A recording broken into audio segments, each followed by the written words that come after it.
The civil war that erupts between the forces of Caesar and the forces of Pompey, in some ways, was really the ultimate manifestation of all of the problems that the Roman Republic had and all of the problems that had been building up over the course of hundreds of years. One of these problems that we haven't discussed a whole lot was the general political atmosphere in Rome at the time. Politics had become a completely zero-sum game. As the norms of political society eroded slowly over time, as violence creeped into the system, as factionalism increasingly developed, politics was essentially now a life-or-death team sport. Historian Mike Duncan has written about this toxic atmosphere towards the end of the Roman Republic. Quote, "This combative and increasingly toxic atmosphere led to the collapse of all the unspoken rules of political behavior. Without these constraints, as the years passed, the issues at stake ceased to be as important as winning feuds built on mutual escalation and cycles of vengeance." Writing decades later, in the midst of the final civil wars that destroyed the Republic, the historian Sallust reflected on the beginning of the end of the Republic, noting, quote, "It is this spirit which has commonly ruined great nations, when one party desires to triumph over another by any and every means, and to avenge itself on the vanquished with excessive cruelty." End quote.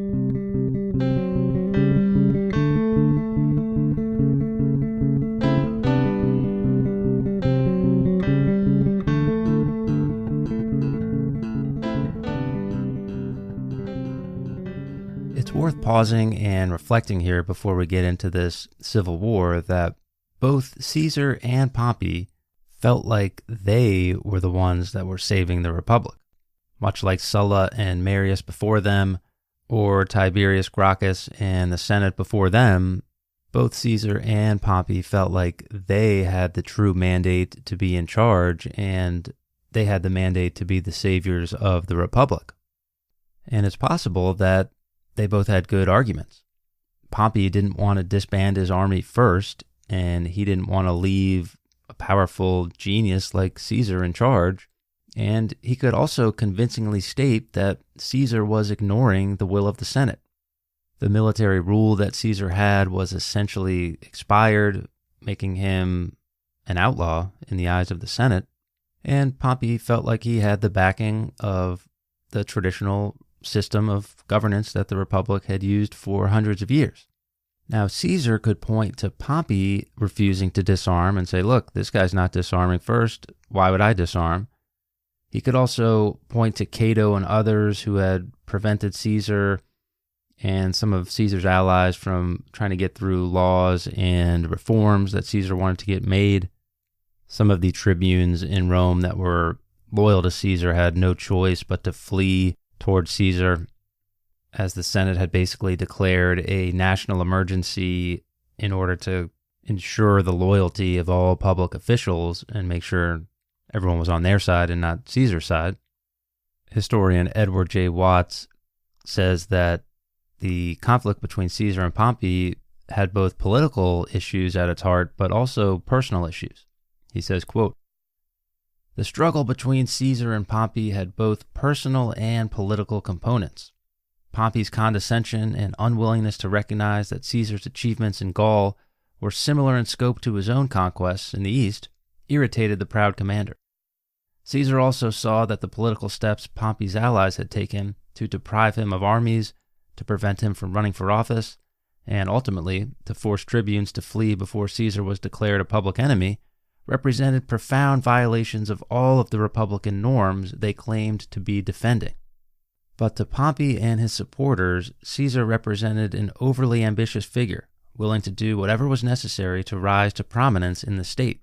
Pompey saw this as a threat to his personal position in Rome, but he and his allies also feared that, whatever they did, Caesar would never pursue a normal political career and respect the constraints of the Republic's institutions." End quote.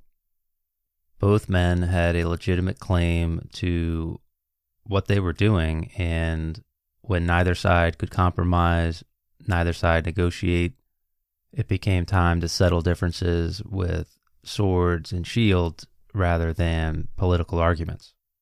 Julius Caesar crosses the Rubicon River around January 10th of 49 BC with his army that is no longer legally sanctioned by the Republic. So the reason this is significant is because this takes him and his army out of Gaul and into Italy, which in the eyes of the Senate and Pompey and many in Rome puts him in open rebellion against the state. So this moment is often cited as the moment that the Roman Republic ended. But as always, with this story, it's difficult to tell. There's no black and white.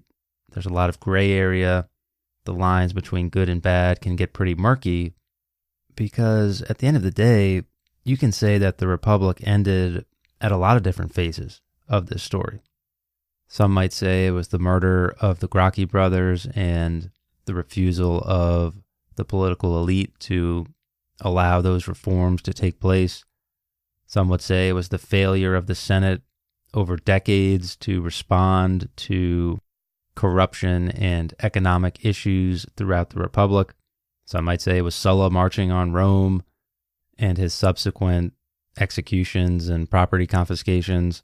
Some might say it was the social war or the formation of the first triumvirate. But whatever you want to say, most historians say at this point, you wouldn't be wrong in arguing any of those situations as the end of the Republic, or maybe even more situations like them. But by the time Caesar crosses the Rubicon, for all intents and purposes, this thing's over, at least in the way it had traditionally functioned over the years. Now, as the Civil War gets started, Pompey has many more advantages at the start. He has more men. He has all of those alliances in the East that he's made over the years. He also has alliances in the West. He has the backing of the Senate. But the problem he has is that a lot of his men are in other places. So he has those armies kind of stashed away in various areas of the Roman East. And in the meanwhile, Caesar has a well-experienced, trained army in Italy, and it's not going to take him as long to mobilize and start making moves.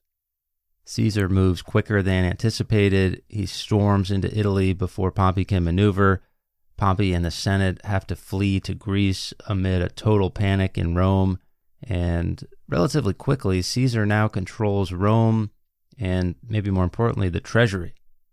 Caesar gets himself declared dictator, then eventually consul, whatever you want to call him. He was the undisputed head of state, and he was running the show. And in a very savvy political move, Caesar demonstrates that he is not Marius or Sulla. There's no lists, there's no large-scale executions. The only thing Caesar provides to his enemies in Rome is leniency and pardons.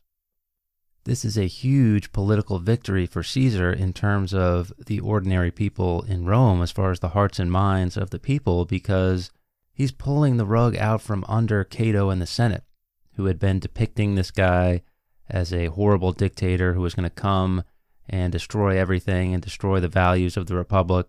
And Caesar gets there. He starts pardoning people. He seems like he's not going to rock the boat too much. He's not going to execute any of his enemies. He's not taking away their property like Sulla did. And all of a sudden, that picture that Cato and the Senate had painted Caesar as of this authoritarian monster is not matching up to reality. With Caesar in control of Rome, he moves quickly to beat up Pompey's forces in Spain, and now he controls Rome and the West. Ultimately, Caesar and Pompey meet at a climactic showdown at a place called Pharsalus. Despite being outnumbered, Caesar defeats Pompey. Pompey has no choice but to flee to Egypt, where he felt like he had some allies. Unfortunately for him, he felt wrong, because as soon as he shows up there, he gets decapitated with his head supposedly given as a gift to Caesar. The ruler of Egypt at this time supposedly severely miscalculated that this would please Caesar. Obviously, Caesar was probably relieved to have his rival dead and to have himself now firmly in control of the entire Mediterranean. But on the other hand, Caesar and Pompey used to be friends. Furthermore, Pompey was married to Caesar's daughter, and supposedly Caesar was revulsed by the way that Pompey was treated in Egypt. This was no way to treat a Roman, and even though they were enemies, an old friend. At any rate, Caesar puts Cleopatra on the throne in Egypt, kind of resolving this power struggle that was going on at the time, a couple different factions fighting for control. He then goes on Mediterranean mop-up duty. He takes care of Pompey's sons. He takes care of Cato and the Senate that was opposing him. It's campaigns all over the Mediterranean. It's a masterclass of military showmanship. This is where we get the famous quote, "I came, I saw, I conquered." And that's exactly what Caesar did. So that's a pretty brief description, probably a comically brief description of how Caesar gets himself in control of Rome. And I'm moving quickly through that because I don't think it's particularly relevant to the overall story of how the Republic fell. Of course, all the military campaigns and all that stuff is interesting in its own right and perhaps material for a future closer look. But what all this stuff does is it puts Caesar in command as dictator, consul, maybe even king of Rome. And this puts him in position to put through a whole bunch of domestic reforms that are going to be incredibly important for the rest of this story. In much the same way that Sulla tried to remake the Republic after he took power all those years ago, Julius Caesar tries to remake the Republic and fix the issues that he saw as being the main problems in the system. And there were plenty of problems in the system. The Roman economy had been stagnating as investors and economic actors were unsure what all of this new stuff was going to mean with Caesar basically being dictator and how that would influence the way that business was going to be conducted. Ultimately, Caesar was able to calm these fears, making reforms to relieve debts, change the way that credit schemes worked, redistribute some public land to Roman citizens. Caesar's presence in Rome put a stop, for the most part, to some violence in Rome that was going on with demagogues trying to resurface. Caesar found a way to settle and pay his own soldiers who were growing weary and demanding their rewards for fighting in all these wars. And the key thing to understand with some of these reforms is that Caesar was combining the resources of the Republic with his own wealth and his own resources to basically make himself the sole reason that the system could continue to operate. Here's an example from Edward J. Watts where he's talking about how he's going to give some of these rewards to his soldiers. Quote, "He told the assembled soldiers that when the wars concluded, he would give lands to all of them. Caesar would not, however, do as Sulla had and reward his soldiers by stealing from other Roman citizens. Instead, the soldiers would receive property from the stocks of public land, and if there was insufficient public land, they would receive land and agricultural implements purchased by Caesar out of his own private fortune." End quote. Caesar put together public works, including a new forum, various temples all across Rome. He put on public games to entertain the masses, and all of the expenses for all of these things came from both a combination of the Republic's resources and Caesar's own personal wealth. When it came time for elections and choosing public officials, Caesar essentially chose or approved all of the political offices that could be taken, even the consulship. Here's historian Edward J. Watts, quote, "The consulship had once been among the most prestigious honors the Republic made available. It remained incredibly prestigious, but the consulship had now become a sort of private benefaction that Caesar could bestow upon whomever he wished." End quote. According to Edward J. Watts, Caesar had transformed the Republic of Rome into the Republic of Caesar, everything that happened in terms of politics or economics or society revolved around Caesar, and ultimately it had to go through Caesar if it was going to be implemented. Reading about it, it begins to sound essentially like an absolute monarchy. And don't think that Caesar wasn't thinking this himself. Supposedly, at one of his sort of rallies, the soldiers that were loyal to Caesar yelled, "If you do right, you will be punished. If you do wrong, you will be king." What they're implying here is that Caesar had accumulated so much power, so much wealth, that if he gives it up, he's almost certainly to be imprisoned, exiled, or executed. But if he doesn't give it up, he's basically on track to be king of Rome. It appears that Caesar was actually testing the waters of declaring himself king, which in the opinion of many was probably unnecessary. One of his loyal generals, Marc Antony, puts a crown on his head during a festival, sort of testing the public mood. Caesar begins to claim that he's descended from the goddess Venus. He's using his position as Pontifex Maximus, head of the Roman religion, to kind of get himself wrapped up in this religious aura and see how the public takes to it. The public seemed to take to it surprisingly well, but there was a faction in Rome who didn't quite enjoy what Caesar was trying to do here. Some senators, led by a guy named Brutus, who himself claimed legitimacy from a lineage of old Romans going back all the way to the beginning of the Republic, who supposedly killed the original tyrants of Rome in order to maintain liberty and freedom, as they would say it. Brutus and some of these senators plot to kill Caesar.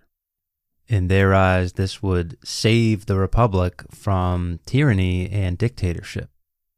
So on March 15th, 44 BC, as Caesar walked through the halls of the Senate, historian Tom Holland says that, quote, "Suddenly he felt his toga being pulled down from his shoulders. 'Why?' he cried out, startled. 'This is violence.' At the same moment he felt a slashing pain across his throat. Twisting around, he saw a dagger, red with his own blood.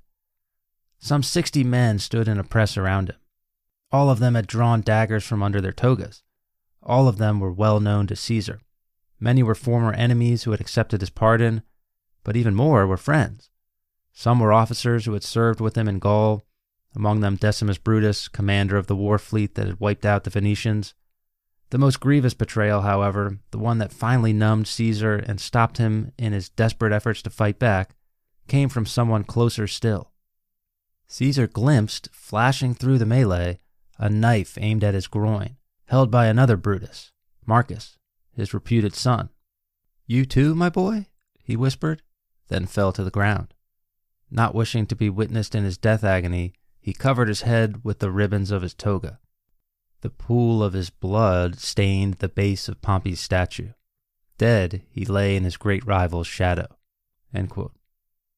The mob of assassins began to split as chaos and panic began to spread through the Senate chamber. It's possible they didn't realize the magnitude of what they did until it was done. Caesar was dead. The crowds of Rome began to hear about it, and fear, chaos, even rioting was going on in Rome. People barring themselves in their homes, running out of the city, and the question on everyone's mind was, what was going to happen next? Could the Republic be rebuilt? What was going to make the Republic difficult to rebuild after Caesar's death was that he had built this thing up and structured it in such a way over a number of years that made it impossible for it to function really without Caesar at the head of it. So in many ways, the assassination plot, A, didn't go as planned, and B, was kind of half-baked. There was very little public support for the idea of killing Caesar, and there was also overall very little support in the Senate. Yes, there was a small faction of senators who participated in the act, but many would be repulsed by the idea.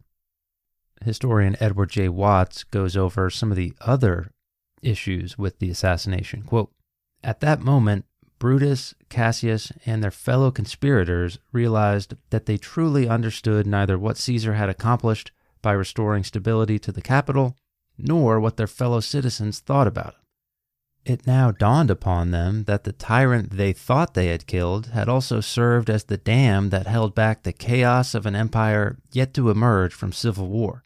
Perhaps for the first time, Brutus realized that liberty cannot exist without security. The city was full of Caesar's veterans who now had been deprived of both their patron and the resources he had promised them. Much of the rest of the city was unsure what to make of the murder, but the rioting it had provoked did little to inspire confidence that the conspirators' liberty would be preferable to the order of Caesar's dictatorship. End quote.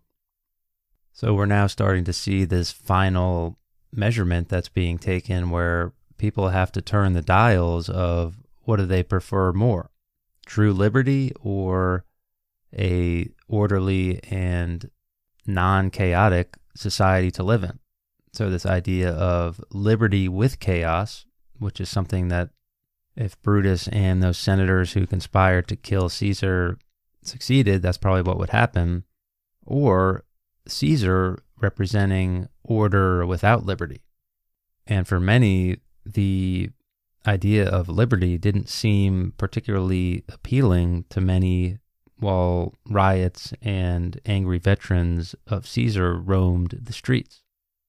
In the wake of Caesar's death, a couple of new players are going to take the stage in Roman politics. At first, it's two deputies of Caesar, one by the name of Lepidus, who had an army of Caesar's in Rome, and also his general Marc Antony, who seemed to become Caesar's political heir, negotiating for the pro-Caesar group that still existed in the Republic. And Marc Antony points out very quickly to the Brutus faction and the Senate, who expects kind of just to go right back into business, that if this murder of Caesar is legal because you guys declared him an illegal tyrant, then all of his acts, his appointments, and his honors that had been bestowed upon all of you guys, all the senators, would be invalid. And this would apply to senators, politicians, and even people sitting in that group that conspired against Caesar to kill him. At the end of the day, a deal would be struck where all of Caesar's acts and appointments would be ratified, and on the other side, the conspirators and the people who killed Caesar would be given amnesty. Marc Antony also makes sure, very wisely, that Caesar's will would be read to the public at his funeral. When the time comes, Antony gets up there and begins reading Caesar's will to the public, which does a whole lot of things. One of the provisions in Caesar's will was that money was to be given to each Roman in the city. Basically, Caesar had willed a lot of his wealth to the Roman people. Furthermore, his backyard was essentially to be turned into a public park. And the crowd, of course, loved these moves and loved Caesar even more. Who doesn't like getting free money? In addition, some of Caesar's assassins were in his will as beneficiaries getting stuff, which only further illustrates the personal nature of the betrayal that happened here. So to the crowd, it looks like Caesar was just a nice guy who was willing to be friends with all these people, and they stabbed him in the back and they betrayed him. Another provision of the will names Octavian as Caesar's heir. Octavian was the 18-year-old grandson of Caesar's sister and became the adopted son of Caesar after the reading of this will. And of course, as Marc Antony is reading this thing, he is milking the funeral for all it's worth. He's parading Caesar's body around, holding up the blood-stained rags of Caesar's cloaks, telling stories about Caesar's service to the people and the military heroics that he had saved the Republic from. Crowd is basically in a frenzy. Riots are breaking out. People are killing politicians, innocent and guilty alike, as well as some of the conspirators. People are trying to avenge the death of Caesar. And what Marc Antony is doing here is he's winning the war for the hearts and minds of Rome. He understands that this war might not be over, and by winning those hearts and minds, from a military perspective, this is going to be beneficial to him in the long run. Marc Antony was very savvy at politics. He got Lepidus under his control, hires a few thousand quote-unquote bodyguards for protection, and he puts himself in position to inherit the autocracy that the people now seemed okay with. Unfortunately for Marc Antony, he's competing for the legacy of Caesar with Octavian, who had been named Caesar's adoptive son. Octavian had taken Caesar's name, as was his right. He starts gathering supporters and swords and heads to Rome, basically at the head of an army, looking ostensibly for revenge and maybe even justice. He now finds himself competing with Marc Antony, who is consul at this point, and they're competing for Caesar's legacy. As an example, Octavian begins throwing games for the public, just as Caesar had done before, and at some of these games he wants to wear Caesar's old crown in public, and Antony refuses him, and they kind of squabble over issues like this. And Marc Antony's fearing that Octavian is growing a political base. Marc Antony knew that the old Senate had no love for him. He was hated by Cicero and the rest of the Senate as well as the conspirators who killed Caesar. And if we have this new Octavian guy coming into my space and taking over my political base, that could be problems. The personal conflict between Marc Antony and Octavian was growing, and the political gamesmanship was getting more heated, and it all seemed to be heading to certain conflict. Historian Edward J. Watts says, quote, "It had become clear that Antony and Octavian both were ready to battle one another. It is important to understand the significance of this fact for the Republic. Octavian had no position in the state and held no office. Even his adoption by Caesar, the primary claim he had to any sort of authority in Rome, was not yet legally valid. But he was ready to lead a few thousand men into battle against a consul. Antony's position was only slightly less dubious. He did have imperium as a consul, and he did have command of the Roman troops he intended to lead into battle, but he had no legal grounds to use those armies to fight what remained a private quarrel. In the fall and winter of 44 to 43 BC, Brutus and Cassius also busied themselves with recruiting armies and extorting money from places as diverse as Judea and Greece. They had no legitimate authority to build or command the immense forces they soon would head. Rome had seen civil strife before, but at least then there was a patina of legitimacy to it, with leaders possessing plausible claims to authority. Personalized, dynastic civil conflict of this sort was new." End quote. At this point, there's only a thin veneer of legitimacy.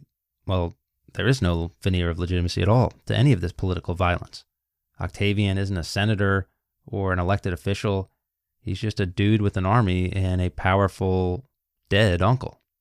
But Marc Antony was really backed into a corner because he had enemies on all sides. Not only was Octavian becoming an enemy, but Brutus and Cassius, who historian Edward J. Watts mentioned were building their own army, they began to represent the conspirators who had killed Caesar, and they were building their own army, and Antony was ready to go to war with them. Octavian uses this opportunity very cleverly by using it to gain legitimacy from the Senate. So he goes to the Senate and says, "Look, you guys have this problem with Marc Antony, I'll go and solve it for you." So Octavian gets sanctioned by the Senate to go out and defeat Antony, in a move, of course, they would later regret. So the stage is now set for Octavian and Antony to fight it out. Now, the reason Antony was out there to begin with, on the edge of Roman politics, was because his consulship was up, and as we've seen time and time again, he wanted a military command in order to protect himself. The Senate wouldn't give it to him, and Antony basically just took it by force. So the Senate sends Octavian out to go deal with him, and Octavian defeats Marc Antony in a minor battle. when Octavian comes home, the Senate refuses to give him any honors, any triumphs, because the Senate is seemingly just now worried about this Octavian guy when a couple seconds ago they were fine letting him go out and act as a mercenary on behalf of the Republic. The days of Cato and moral consistency and the values of the Republic were over. At this point, it was simply, how can I get my side to win as effectively as possible without looking at any of the long-term consequences of those actions? Octavian doesn't like this at all. He sees where it's going. He sees that he now has an army and increasing power in Rome as he gets himself elected consul. He also realizes that the enemy of his enemy might be his friend, and he goes to Marc Antony, who he had just been fighting, and offers to unite the pro-Caesar party against the old conspirators and the anti-Caesar faction. Octavian declares Brutus and Cassius and anyone who supports them outlaws. He begins negotiations with Marc Antony and Lepidus to form the second triumvirate, and the blood and the killing and the deaths and the proscriptions weren't far behind. What happened next was sad and tragic. Here's what historian Edward J. Watts says, quote, "The triumvirs marched to Rome and had the powers they had set for themselves approved at a public meeting on November 27 of 43 BC. A list of 130 prescribed men, including an explanation of why each was prescribed, appeared on November 28th. The triumvirs offered rewards of 25,000 denarii to any free man who brought them the head of one of the prescribed. Cicero, the most prominent name on the list, was captured and killed on December 7th, with Antony paying his murderer 10 times the promised bounty, and then ordering the orator's head and hands hung from the rostra in the forum. But the initial wave of killings and asset seizures did not yet yield enough money, so more people were added until the list came to include 300 senators and 2,000 equestrians. When even this failed to bring in enough revenue, the triumvirs instituted a special tax on 1,400 rich Roman women. It is telling that this tax provoked more of a public outcry than the prescriptions, largely because the triumvirs hesitated to silence their female critics by inflicting on women the same lethal violence they used against men." End quote. This was a purge of epic proportions.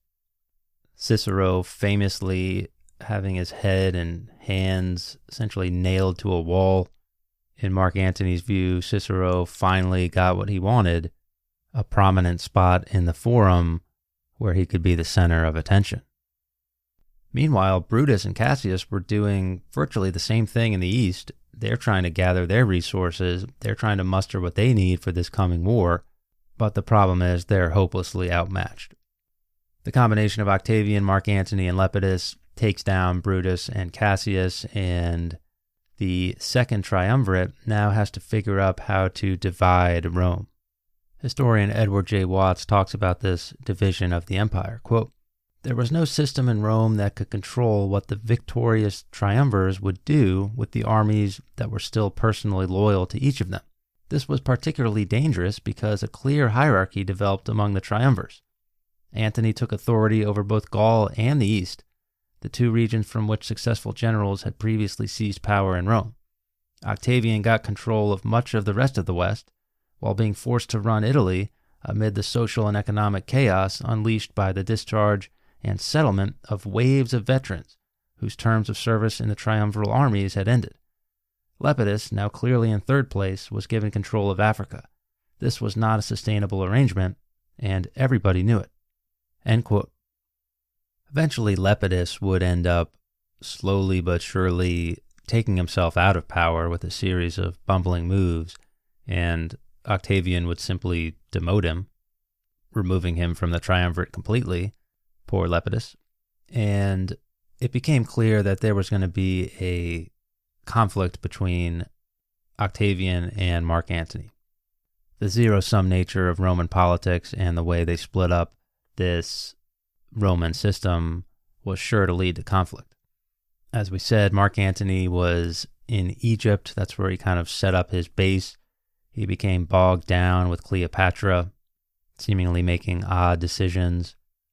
And he was losing public face in Rome as he was doing this. People began to question his relationship with a foreigner who was Cleopatra, and many saw this as an insult to Octavia, who was his wife and the sister of Octavian. Marc Antony was seemingly just ignoring her, probably treating her not in a fashion that Octavian appreciated. And while Marc Antony is in the East, lying around with Cleopatra, meanwhile, Octavian is in Rome, governing, making the people happy, passing laws, getting stuff done, and the perception is that he's the one getting stuff done.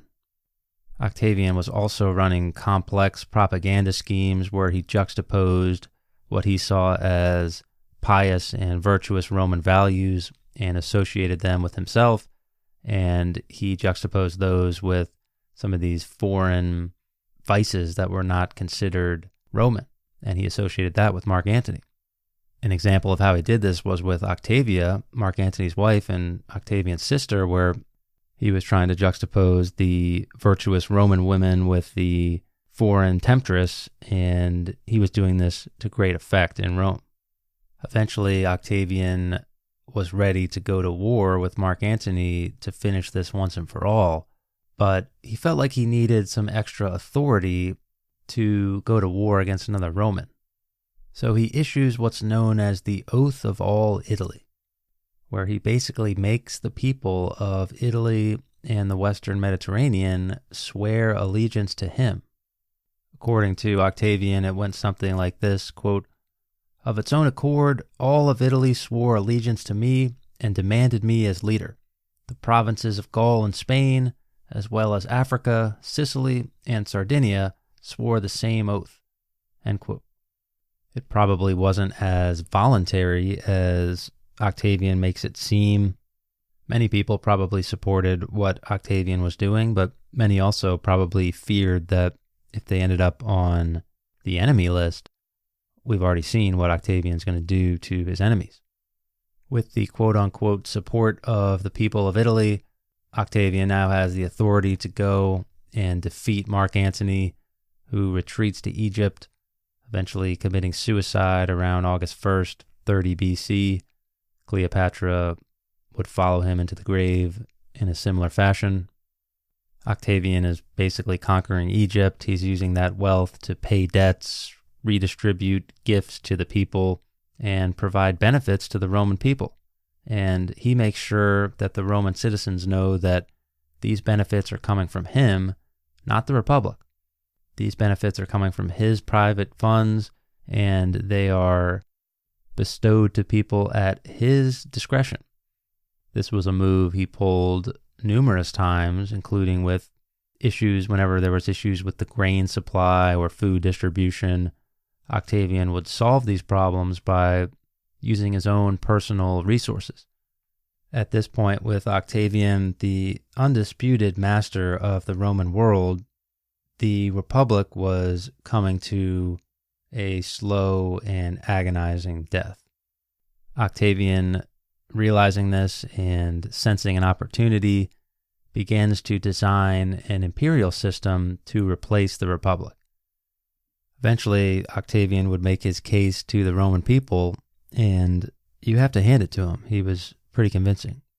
Historian Edward J. Watts says that, quote, "Octavian's Roman Empire grew out of more than a century of republican dysfunction. Indeed, Octavian carefully designed the imperial system that replaced the Republic to meet many of the needs of Roman citizens that the late Republic could not. Romans accepted an implicit bargain when they recognized Octavian as their autocrat. They would follow his lead, and in return, he would provide reliable salaries and demobilization benefits for the armies, political stability, protection from enemies, regular food and water supplies, beautiful cities, and relative prosperity. In the years preceding his defeat of Antony, Octavian had come to realize that Romans were ready to make this trade." End quote. Whether it was Roman building projects or his work with the water supply in Rome, any of his military conquests. Octavian had an impressive resume, and it seemed that the people of Italy were willing to give up some personal liberties in exchange for supporting Octavian during this time of crisis. It seems like a strange move to us in the modern day. Why would ordinary Romans acquiesce, throwing away some of their liberty and political rights, and allow Octavian to basically be autocrat of Rome? Probably the first factor you have to consider when answering this question is it's hard to overstate the damage that all of those civil wars and all of that violence over the previous 100 years or so had cost the average Roman person. If you lived in Italy, you probably either yourself were damaged by this in some personal way, or you knew someone who was damaged by this in a personal way, and the ripple effects of all of that violence and death was tremendous. So when Octavian offered peace as his primary benefit, it seems that the people were willing to go along with this. There's some evidence on Roman coins of the time that points to this peace factor being huge for the Roman people. Inscriptions of Octavian as a divine figure, pictures of temples portrayed in such a way as to portray peace and stability throughout the empire. Historian Edward J. Watts says, quote, "Freedom from war that Octavian ensured was not the republican liberty that Romans had long cherished. But after the civil wars of the first century, it was seen by many as more valuable." End quote. Octavian provided rule of law, economic security, entertainment in the form of games. He forgave debts and distributed food.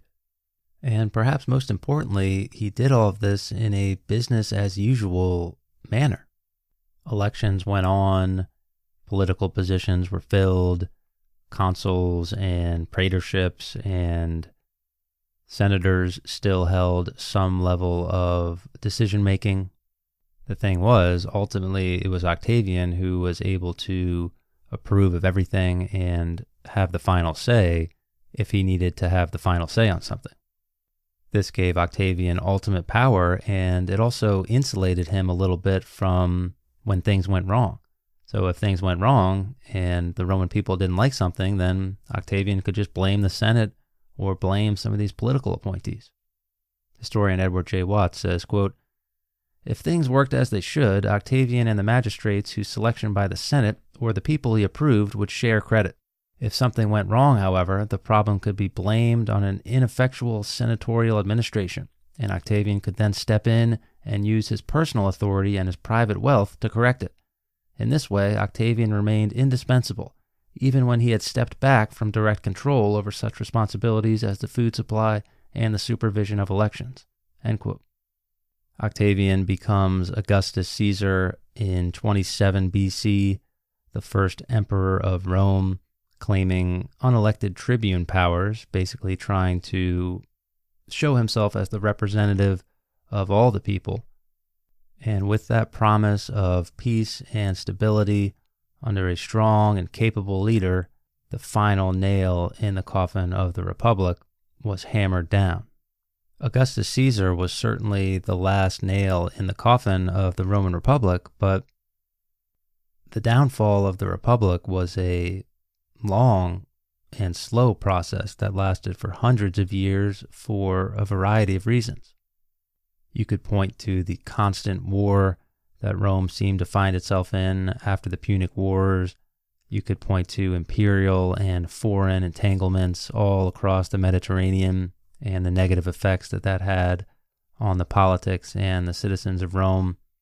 You could talk about the corrosive effect of money in politics and how that increasingly became an issue. Perhaps it was the corrupt politicians who were looking for personal gain. Maybe it was wealth inequality and the way that the Roman Senate couldn't seem to solve this problem in a way that satisfied everybody. Perhaps it was the idea of war as an avenue for wealth creation, maybe populism, political violence, how to determine citizenship and issues with assimilating new peoples into the society. Perhaps it was the fact that Roman politics became a zero-sum game. You either win or you die. Maybe it was the obstructionism of the late Republic, led by guys like Cato, who seemed to grind the gears of the Republic to a halt. Maybe it was the idea that the values, the norms, the morals of the old Roman Republic, where service to the Republic was more important than anything, had slowly deteriorated and eroded to the point where individual glory now mattered more than service to the Republic. At the end of the day, you could argue about which one of those factors or any of a number of other factors is most important, but as I've tried to go over here in these episodes, it's some combination of all of those factors. And historian Edward J. Watts has one more interesting explanation for why the Republic fell. He says, quote, "Rome's Republic then died because it was allowed to. Its death was not inevitable. It could have been avoided. Over the course of a century, thousands of average men, talented men, and middling men all willingly undercut the power of the Republic to restrict and channel the ambitions of the individual, doing so in the interest of their own short-sighted gains. Every time Cato misused a political procedure, or Clodius intimidated a political opponent, or a Roman citizen took a bribe in exchange for his vote, they wounded the Republic.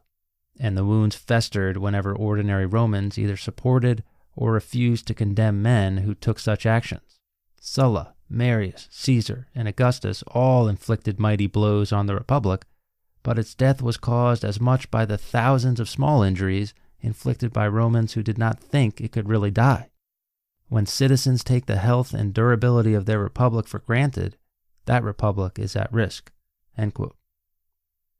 According to Watts, the Roman Republic died slowly over time, with every decision that every citizen made throughout the course of the Republic. In short, the Republic died because its citizens allowed it to.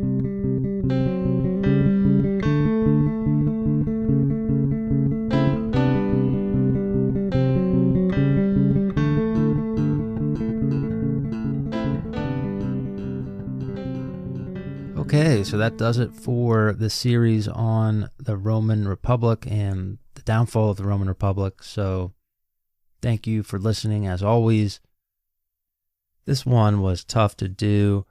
Every episode's different and some come a little easier than others.